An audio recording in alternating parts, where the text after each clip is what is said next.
The Seitei War is the single most influential event in Kagurabachi, and up until this point, it's remained largely shrouded in mystery. But in chapter 66, we finally got some light shed on just what happened here. So let's talk about everything we know about this war that was described as hell on earth. So this all started 22 years prior to the current events of the story when an island called Shikoku just mysteriously appeared in the southeastern seas near Japan. Not only is this island home to its own indigenous peoples, but it is also the location of one of the most valuable natural resources in all of Kagurabachi, that being the Datenseki, the material that would later go on to be used in the creation of the enchanted blades. It would do so because of its natural properties to enhance sorcery. However, this comes with some catastrophic side effects for normal human beings, because if a normal person tries to wield Datenseki, their body will literally explode from the overflowing of power that's coursing through them.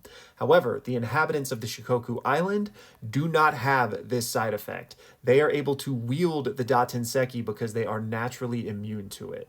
So the next thing we're told is boom, island appears, an invasion begins. We're then told that exactly 1 year and 5 months later is when Kunishige Rokuhira forged the enchanted blades. And with that extraordinary power, the 6 enchanted blade wielders were able to wipe out the enemy and put an end to this war.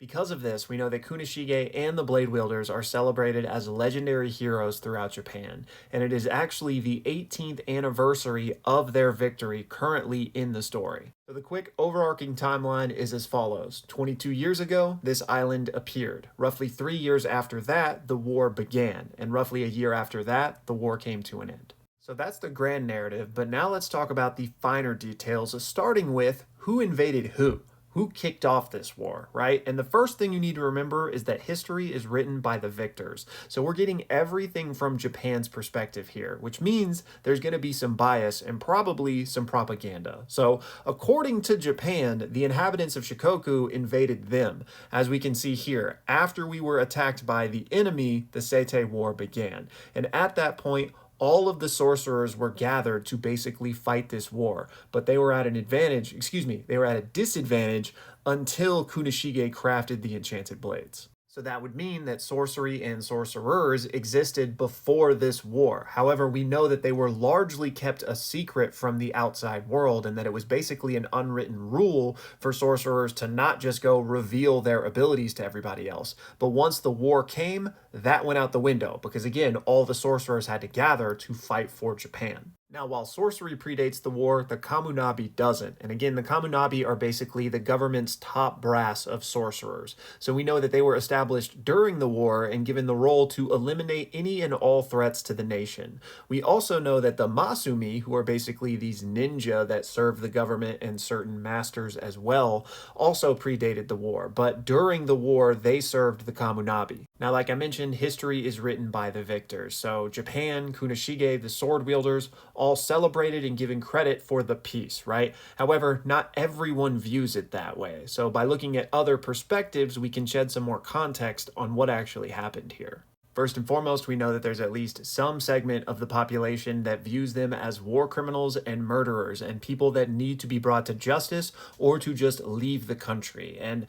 this is so prevalent that Samura goes to the lengths of making his daughter forget about him so that he can protect her.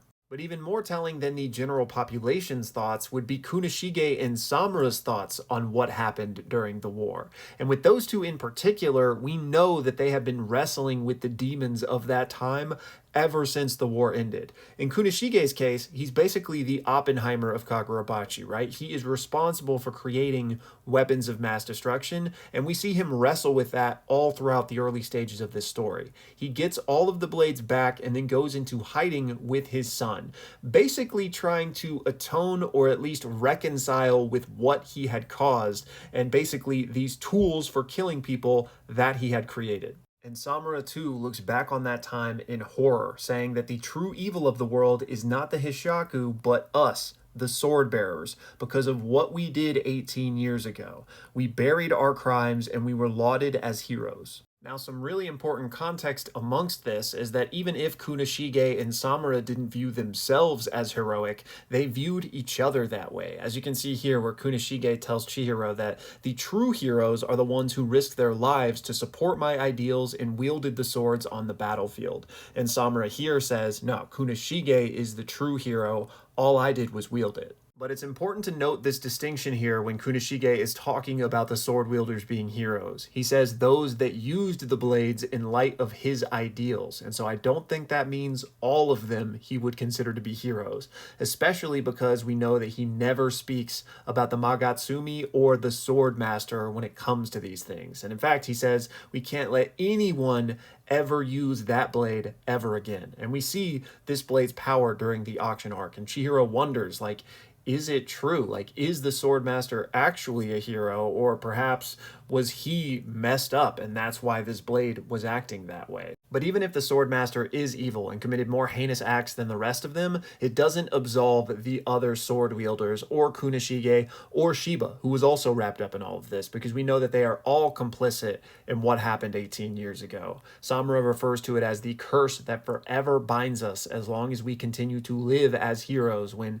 in actuality we know that we aren't. And he says the Hishaku know about our sins. They intend to tear off the lid and bring this country down. So whatever it is that they did during that war is so controversial or so awful that it could literally tear down the entire country if the truth came out. So we're absolutely on the level of governmental cover-up and conspiracy here. And importantly, not even Rokuhiro was in good graces with the government by the time it all ended, because we know, again, that he took the blades back and went into hiding. And I'm sure the Japanese government and the Kamunabi were not happy with their most powerful weapon being taken off the table. And as Azumi tells us, there are members of the Kamunabi who don't think highly of Rokuhiro. That's why Chihiro could not get treated in their hospital. I would also assume that this rift between Kunishige and the powers that be in Japan is probably why Shiba left the Kamunabi as well. And I think that's pretty much everything we currently know about the Seitei War as of chapter 66 of Kagurabachi. And importantly,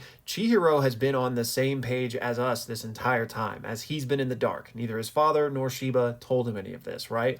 But we do know that he asked Shiba straight up recently. He said, please just tell me what happened. And we don't actually get to see the aftermath of this question, so Shiba might have told Chihiro by now, but we still don't know. So for all intents and purposes, we're still largely in the dark here. But considering everything we just went over, I think it's pretty safe to say that these inhabitants of Shikoku did not invade Japan, and it was most likely the other way around, where Japan invaded in order to get their hands on that precious resource of Datenseki. Now, maybe there were other motivating factors looped in there as well, but considering Kunishige, Shiba, and Samura's views on everything that happened and the war crimes they committed, it feels like this maybe was not a justified war, and there was greed and corruption at the heart of it. And again, considering how everyone feels about this, I think it was likely just a straight up genocide of those indigenous peoples using the weapons of mass destruction that Kunishige created. And instead, that was all covered up, and they were just lauded as heroes for defeating this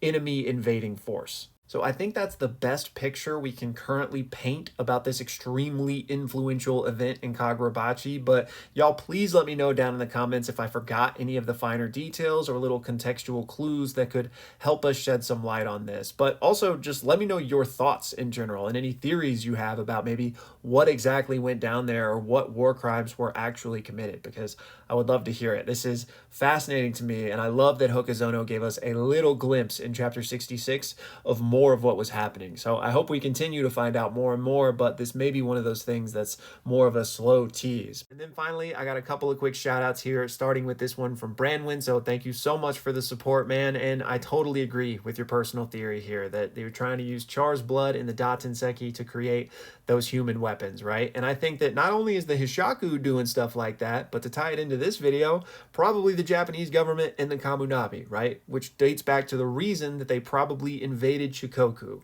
Power. So I can't wait to see where this goes. And speaking of this video, makes me wonder what the Kamunabi might be up to with Aruha's corpse. And then last but not least, a huge shout out to Blue Eyed King for the insanely generous support. Thank you so much, man. It means more than you know. And the fact that you're enjoying the new Kagurabachi content also makes me really happy. And shout out to all of you guys that have been along with me on this journey. It means the world.